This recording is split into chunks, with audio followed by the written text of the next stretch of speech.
నువ్వు అంటున్నావు ఎందుకు చేస్తున్నావు అని, న్యూస్ ఏం చేస్తున్నావు అంటున్నావు కదా, నన్ను న్యూస్ చేయొద్దు అంటున్నావు నువ్వు.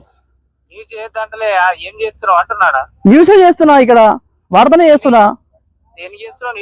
వార్త ప్రజలకు అర్థం అయితే చెప్తున్నా నేను. ఇది భూమి ఏంటిది, ఎక్కడి నుంచి వచ్చింది, ఎన్ని ఎకరాలు, ఈ సర్వే నెంబర్ మొత్తం చెప్తున్నా. తప్ప చెప్పద్దా?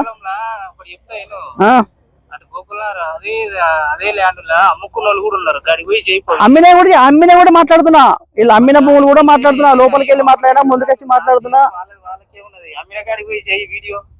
నేను ఏమంటున్నా తమ్ముడు, అమ్మినే కూడా మాట్లాడుతున్నా.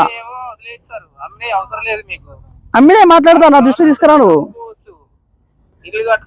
ఏమంటున్నా, ఏడమ్మిరో ఏం చేసినా అది కూడా మాట్లాడతా. ఇప్పుడు అమ్మిన ఇలా 500 గదులు అమ్మింది కూడా మాట్లాడుతున్నా.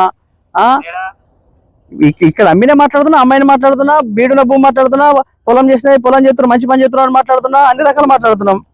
మంచి మాట్లాడదు, చెడు మాట్లాడదు. తప్పేమో తమ్ముడు అలా. సరే ఇప్పుడు ఏం చేయి, ఇప్పుడు అడికెళ్ళి వెళ్తావా వెళ్ళవా చెప్పరాదు అంటే ఏమన్నట్టు వెళ్తా వెళ్ళి బేరిచిండట అట్లా అంటే అడిగితే మనదంటే నాకు కారణం చెప్పి ఎట్లా మనది అగ్రిమెంట్ చేసుకున్నావా, లేకపోతే ఇదంతా దందా నువ్వు నడిపిస్తున్నావా, ఏంది కదా నాకు అర్థం కావాలి కదా. ఇప్పుడు లారీలని పెట్టి నడిపిస్తున్నారు, మీరు నడిపిస్తురా? రోజు 50 రూపాయలు ఇస్తారు వాళ్ళు పార్కింగ్, అది